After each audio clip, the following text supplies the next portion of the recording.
welcome back to livealittlehigher.com. I really hope you had a beautiful Hag, a beautiful Pesach, in which you renewed your energy and your motivation to keep growing in Torah and mitzvot, that you have the inspiration to serve Hashem with joy and to fulfill the purpose for which you were created.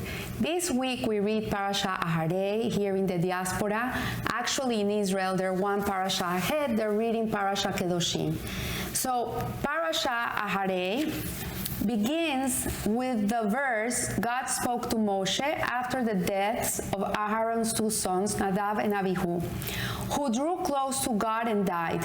So the question asked the Rebbe, the Lubavitcher Rebbe, in one of his sihas, he asked, why does the verse conclude that they died? Like, if you read the verse, it doesn't make any sense. That it says that they drew close to God and then they died. So the Midrash mentions several possible reasons for why they died after they went into the Holy of Holies to serve Hashem. And so one is that they entered the Holy of Holies, the Kodesh HaKodashim, without being asked to go in there. The second one is that they didn't wear the required garments to offer in this place. And the third one is that they were not married and they hadn't fathered children. So the question arises here, where are the allusions to the sins in the verse? Like, what's wrong with going into the Holy of Holies? What's wrong with not wearing priestly garments? And what's wrong with not being married and having children? And furthermore, it says, how was it possible for Nadav and Abihu to commit such sins? Like, if they knew this was against Hashem's will, why would they do this? What's going on here? So our sages state that Moshe had told Aaron that he knew that the sanctuary would be consecrated by the death of those close to Hashem. He knew this by prophecy. And he thought that obviously one of the ones that were going to die were him and Aaron. He never thought that Nadav and Abihu were going to be the ones that died. And because of this, he said to Aaron, they are greater than us. So how could individuals on such a spiritual plane commit such a severe sin? And let's see what this sin is all about, because the whole purpose of them going into the Holy of Holies was that they wanted to cling to Hashem. They wanted to be close to God. They didn't want to let go of Hashem. How can this be a sin? If a person is yearning to be connected to God, how can this be a sin? So Hasidut teaches in Or HaHaim, and it explains that the sin of Aaron's sons differs from sin as we usually understand it, and their sin involved allowing themselves to cling to Hashem in such a way that they didn't want to come back to the world. This was the sin. They had a ratzo, but they didn't want to shuv. They didn't want to return. And this implies the words, who drew close to God and died, because they drew close to God in such a way their neshamas left their bodies, they were disembodied, and they expired. And so this is considered a sin, because a Jew must endeavor to rise above the material consciousness and reach the highest level of connection to God. This is what we're trying to do in our lives. By fulfilling mitzvahs and learning Torah, we're trying to reach a high level of connection to Hashem. Nevertheless, this thrust towards spiritual ascent should be balanced. As Maimonides say, the best path is the middle path. You cannot be too much to the right, you cannot be too much to the left. Hashem needs you here. And a person that is not grounded, that is always flying around thinking about the heavenly worlds and the souls and all these spiritual, mystical experiences, has to also be able to be grounded and be able to live in this world, in this material reality, in this physicality of a world. And this is what Hashem wants. Hashem wants a Jew to live here, to live in this world, to enjoy, not only enjoy, but to elevate all the material world. So the hispatus hashkamius, which is the highest state in which the soul completely casts away its garment. This is when a person is so connected to Hashem. He's so not in this world that his neshama leaves the body. This is not what Hashem wants from us. He wants us to have a ratzo, which means to go, but he wants us to also come back. He doesn't want us to only cling to him and not be able to come back into the world and fulfill our purpose. So this is the true divine service. And as the sages say, against your will you live. Instead of leaving our bodies as they might like to do, our soul must shoulder the burden of refining the world and steering it towards its destiny. So when a soul comes down to this world, when he's sent to this world, he comes down through a chain-like reaction, and he's given a body to live in for the amount of years he's supposed to live in this world. That is a trauma for a soul. The soul doesn't want to come down to the world. The soul is very happy up there. Why would he need to come into a body, experience pain, experience sorrow, experience hunger and cold and all the things that are uncomfortable in this world? Why would a soul want to come to a world where he has to experience this?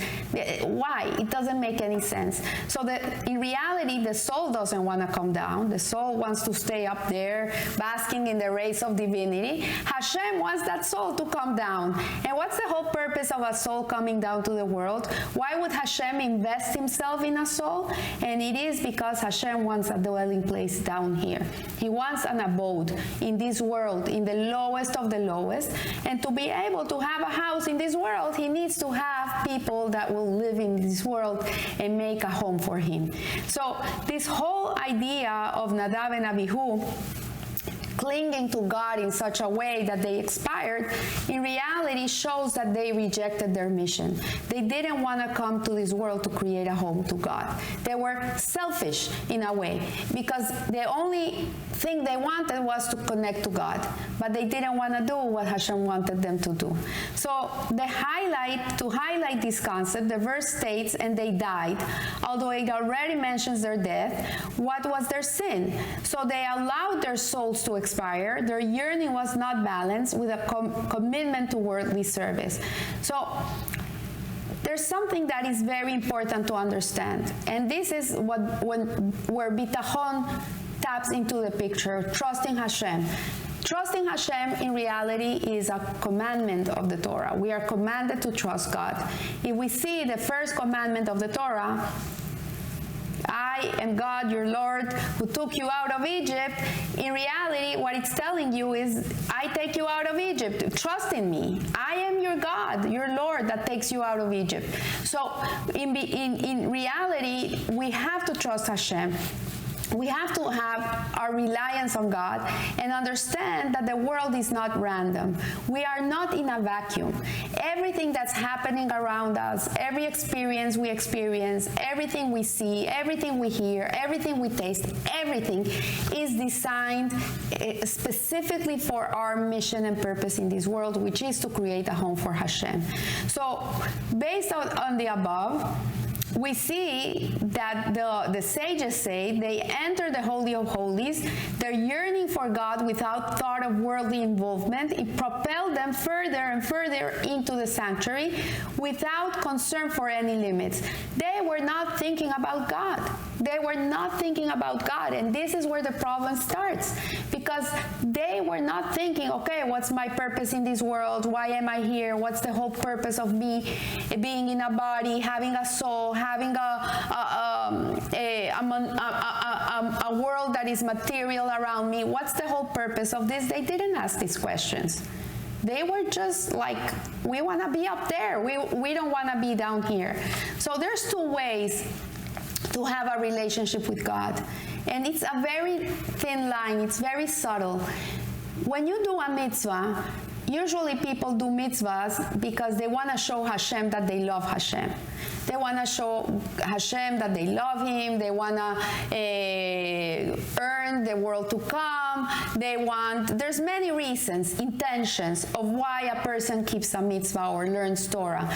It can be by rote because this is the way they were brought up and this is what they do, and since they were born, this is the way they live, and they don't put a lot of thought in it, and it's a way of life.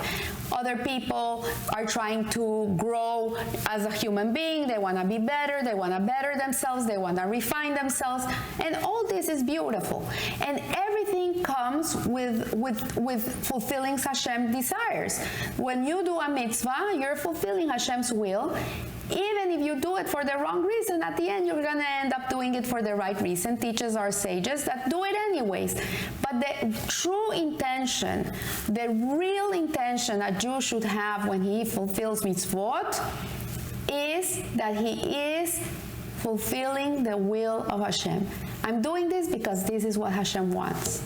This is what He wants. If it makes me feel good, that's not what's important. If it gives me bonus points for the world to come, that's not what's important. It should be a complete altruistic experience in which you serve Hashem just because. Just because. No ulterior motive, no agenda, no personal agenda. It's not about me. It's about Hashem. It's about doing what Hashem wants you to do. It's about being that person that Hashem wants you to be. It's not about you.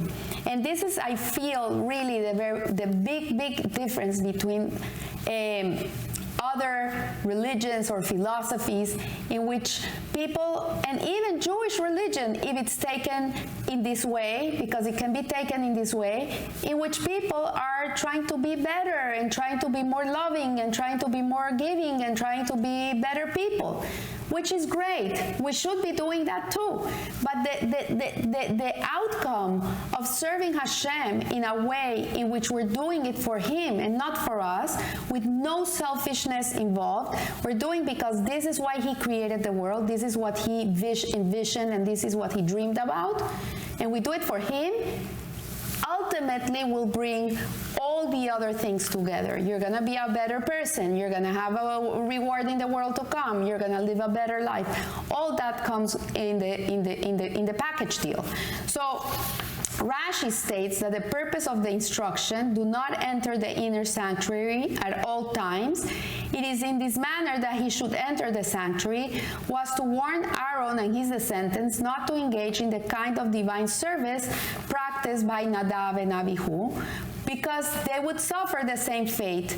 So our yearning for God, the Ratzu, when a person wants to be connected to Hashem, is yearning for Hashem, wants a better world, is dreaming about a better world, it must feel complete and a total commitment to Hashem, loving Him with one's might, with all his heart and all his soul. This is called Bihol Meodeha. The Hebrew term Meodeha is rooted in the word Meod, which means very. And a person's love for God must be excessive. We should have excessive love for God.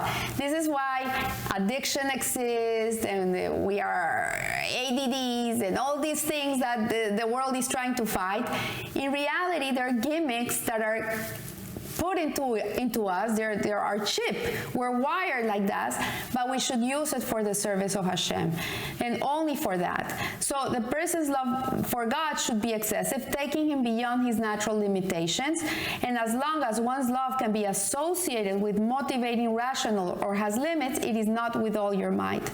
So the question now arises, when a person is roused to a state of yearning that knows no boundaries, how can he prevent his soul from expiring and instead return to serving God on the material plane?